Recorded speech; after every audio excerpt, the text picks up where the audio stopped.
My guest today is Liam Hennessy, Finance and Regulatory Service Director at Gadens. Liam primarily works with financial services clients and has acted for banks, insurers and others in the financial services industry across a number of significant regulatory investigations, commissions of inquiry and class actions. I'm really excited to speak with him today about issues affecting the banking sector and what we can expect in the next 6 to 9 months. Thanks for joining me, Liam. My pleasure. So the banking sector in Australia has been seeing a massive increase in financial hardship requests and also working out how to balance responsible lending obligations.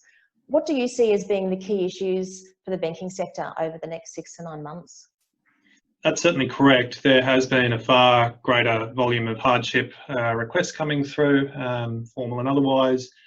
At the initial stages, it was practical considerations. How do we deal with the volume of these requests? As time has moved on, it's been how do we balance these requests with our regulatory obligations? Responsible lending is the main one, and support our customers as much as possible through this period. My sense that as we go through the next 6 to 9 months, lenders are going to become a bit more nuanced in how they approach those requests, guided by additional guidance coming from the regulators, and as the economy recovers and as they need to compete themselves in the market. Banking sector, it appears to be taking a flexible and facilitative approach to customers over the past couple of months.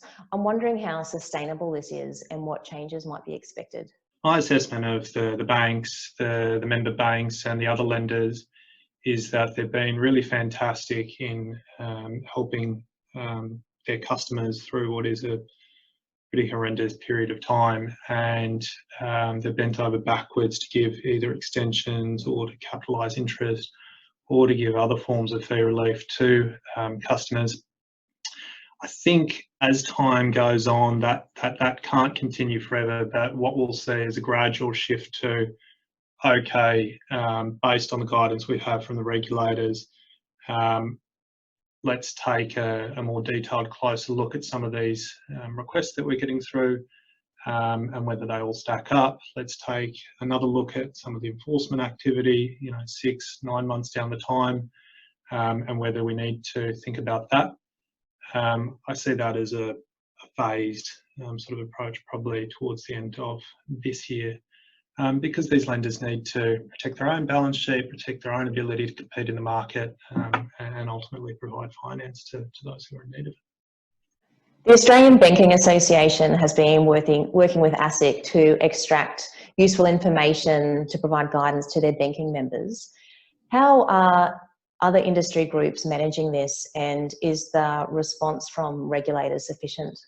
First off, I think the ABA's letter to ASIC and ASIC's response was fantastic. I think it was really helpful. In particular, some of the guidance that was given around capitalising interest, which has been an ongoing issue in terms of responsible lending.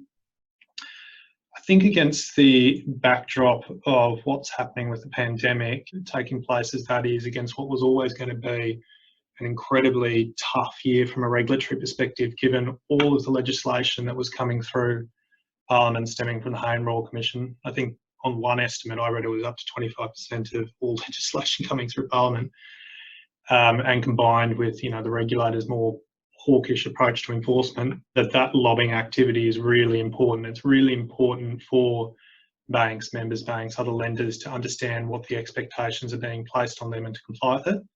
The ABA is certainly the most prominent. In addition, AFIA and COBA are doing fantastic jobs with their members in terms of roundtable, in terms of transmitting information to them.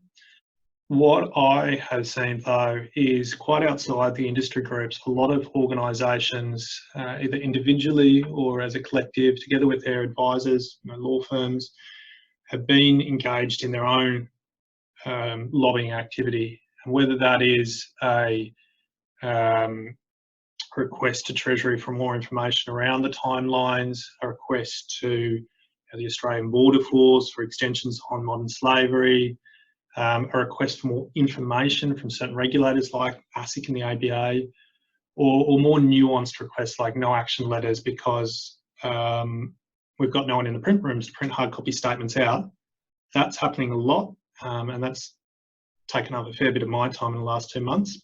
My philosophy is very strongly, if you're going to be a regulator with all of these awesome enforcement powers, and then you really owe a duty to the regulated population to very clearly convey your expectations. The UK FCA and PRA are great in that regard. And one of my focuses at the moment is AFCA. It says it's not a regulator. I take a different view, but certainly practical guidance on what it sees, how it approaches fairness and reasonableness in the context of responsible lending and deferrals and all of these issues that potentially are likely to cause a lot of complaints in 9 months, 12 months, 18 months time. I think that would be very well received by the lending industry. Are they complaints from the consumer to the lender? Not that they exist at the present time. In circumstances where the volume of hardship requests is quite high, and lenders are bending over backwards to help their customers get through this period, as unfortunate as it is, in 9 months' time, 12 months' time, when some businesses ultimately don't recover, there may be an increase in complaints saying, well, you shouldn't have given me that extension because the property market has decreased, and if we'd have sold my property then and paid the loan, I would be in a better financial position, or things of that nature. That's highly foreseeable, as unfortunate as it is, and guidance from the regulators as to how they should approach these broad concepts of reasonableness, of fairness, beyond axiomatic statements that it's all flexible and situation dependent, would be very useful to my mind. Seems to me that the last couple of months, the economy and corporates and the banking sector has really been sort of focused on surviving and being in survival mode. What do you sort of see as being next for the banking sector? It's been survival mode for the last period. My sense in my world, in risk compliance, legal, that we have, or we shortly will, turn a corner into a reset phase. We had an incredibly full legislative timeline this year in the wake of the Royal Commission. That was all in the background against our survival mode. The government has now come out and said, you've got an extra 6 months to put these massive reforms in play. I think with that information, allied with some of the deferrals from the regulators, that's giving people an opportunity to say, okay, we've got our breathing space here. We now need to map out what this looks like and get started on it. So more of a reset and, going into the next 12 to 18 months, which are going to be quite busy. When you actually get all of these major reforms and you put them on a timeline, I'm talking about parliamentary reforms, sort of ASICs, new guidance around, complaints handling, or APRA's one around remuneration, and you put them in a month basis, there are points there that look really crowded and where in-house risk regulatory teams are going to have their work quite cut out for them. My initial sense is that we probably, as an industry, won't get more time to put these reforms into being. My sense of the government is that it'll stick to 6 months. What sort of advice would you have for corporate legal teams? Any time spent planning for the next 12 months or 18 months as to what is in the pipeline is time very well spent, because it's a little bit like the frog in boiling water. People know that there's a lot of reforms coming through. People know that the regulators are quite hawkish at the moment. People know that Parliament's passing a lot of laws. But until you undertake that sobering exercise of map out your own time, your resources, your budgets, you can just miss, I guess, the forest from the trees. So that would be my broad advice. So I do have a lot of sympathy for in-house teams, who are quite time poor at the best of times in mapping out all of these changes and trying to synthesise all of the different information that is coming through from the policymakers. On a bit of a lighter note, I'm a fan of your weekly blog, the Australian Regulators Weekly Wrap. I'm curious about how you started that and how have you grown your readership? Sure. So that's a weekly blog that I do, which covers all of the developments in the Australian financial services regulatory sphere, together with my personal views, sometimes more or sometimes less on them.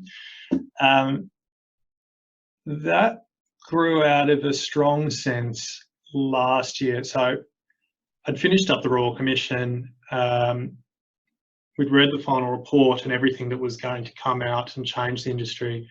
It's really quite unique insofar as the volume of changes coming out from both the Parliament side and the regulator side.